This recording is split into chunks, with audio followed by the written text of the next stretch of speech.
Hi guys, video post చేసి చాలా రోజులైంది. సో ఈరోజైతే మా అమ్మ అయితే వేగంగా వంట చేసింది. అమ్మ ఏం చేసావు? ఇదేంటిది?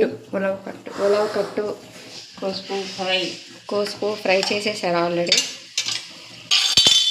ఏదో తోస్తాను. కోసుపు ఫ్రై రెడీ. మార్నింగ్ మేము లెగ్గానే టీ రెడీ. ఉలవలు ఉడికించి పైన తేలి నీళ్ళతోని చేస్తే ఉలవ చారు. మొత్తం రుబ్బేసి చేస్తే ఉలవ కట్టు. పోపు ఒకటేనా? రెండిటికేనా? పోపు ఒకటే. స్టవ్ అయితే కొంచెం నీట్గా లేదంటే ఏమనుకోవచ్చు. తెల్లారి వంట కదా, అయిపోయాక మళ్ళీ క్లీన్ చేసుకుంటుంది. కర్రీ అయితే కొంచెం కుక్ అవ్వలేదని మళ్ళీ పెట్టింది పొయ్యి మీద. పని ఇది నాటి, ఇది మా సార్ చూసారా ఎంత టీ తాగుతున్నారు? నిండగా ఉండాలి టీ. నా టీలో మజ్జిగేసేస్తున్నారు చూడండి. ఏది పడితే అది వేసేస్తావు. ఆ టీలో నీ టీలో వేసుకోండి, వాటర్ కూడా వేయకూడదు. మీలో ఎంతమందికి టీ బిస్కెట్స్ ఇష్టం? ఏంటి, నేనైతే మార్నింగ్ టీ బిస్కెట్స్ అయితే తింటాను. మీలో ఎంతమంది తింటారో కామెంట్ చేయండి. యాక్చువల్గా ఈ ఉలవ కట్టు ప్రాసెస్ ఏంటంటే, ముందు ఉలవలు వేపేసి అందులోని ఉలవలు అలాగే ఎండుమిర్చి జీలకర్ర వేపేసి ఇందులో కుక్ చేస్తారండి. ఈ ప్రాసెస్ అనేది మిస్ అయిపోయింది. నేను లేచేటప్పటికే మమ్మీ అవన్నీ చేసేసి కుక్ చేసేసింది. సో అందుకని మీకు ముందుగా ఇలా చెప్తున్నాను. మీరు ఉలవ కట్టు ఎలా చేసుకుంటారో నాకు కింద కామెంట్ చేయండి. సేమ్ మా ప్రాసెస్ అయితే ఇలాగా. ఇది ఇలాగా కుక్ చేసుకున్న తర్వాత దీనికి వేరే మళ్ళీ పోపు పెట్టుకోవాలి. దానికి సంబంధించి చెప్పాను కదా, తెల్లుల్లి, ఎర్రుల్లి, వాము అంతేనండి. ఇవి వేసుకొని తగినంత సాల్ట్ వేసుకుంటే మనకి రెడీ అయిపోతుంది ఉలవ కట్టు. ఇది కుక్ చేసుకున్నాం కదండి, ఎండుమిర్చి జీలకర్ర ఉలవలు. ఇప్పుడు దీన్ని మనం పేస్ట్లా చేసుకోవాలండి. పేస్ట్లా చేసుకుంటేనే మనకి ఉలవ కట్టు అనేది అవుతుంది, రెడీ అవుతుంది. ఇప్పుడు దీన్ని మనం రుబ్బుకుందాం, పేస్ట్లా చేసుకుందాం. రుబ్బు పెట్టుకోవాలి. ఉడకబెట్టి మిక్సీ పట్టాలి. పోపు కోసం కొంచెం ఆయిల్ ఎక్కువగానే పడుతుంది.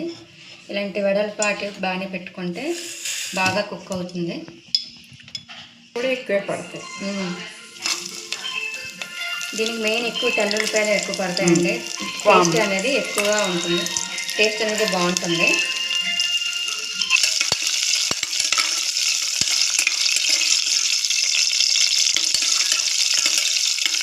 కొంచెం ఇలా ఫ్రై అయ్యాక ఇందులో ఎర్రలు వేసుకోవాలి. నేను ముందు ఎర్రలు వేసుకున్నా ఓకే, తెల్లులు వేసుకున్నా ఓకే, రెండు ఫ్రై అవ్వాలి.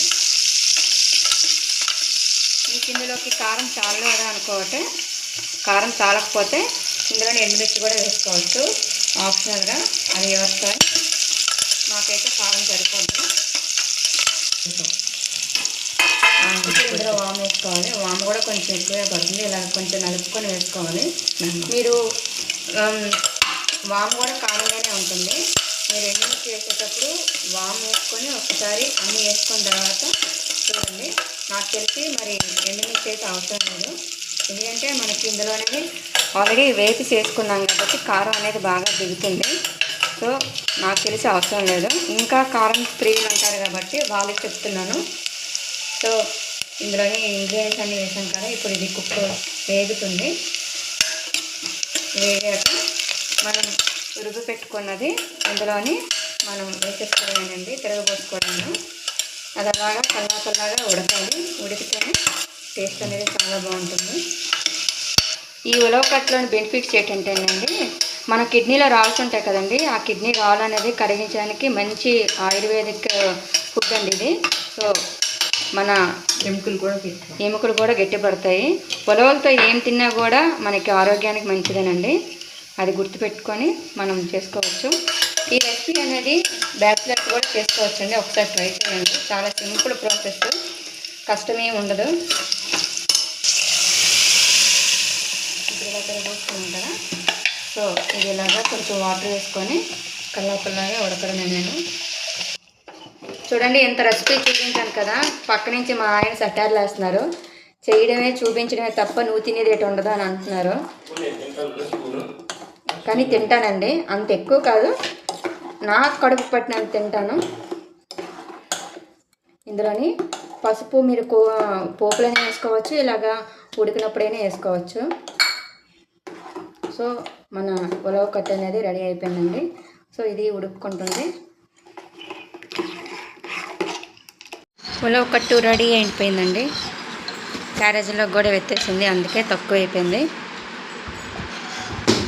సో ఎలాగా ఉలవ కట్ చేసుకోవాలో ప్రాసెస్ చూపించాను కదా. సో మీరు కూడా ట్రై చేసి ఎలా వచ్చిందో నాకు కామెంట్ చేయండి.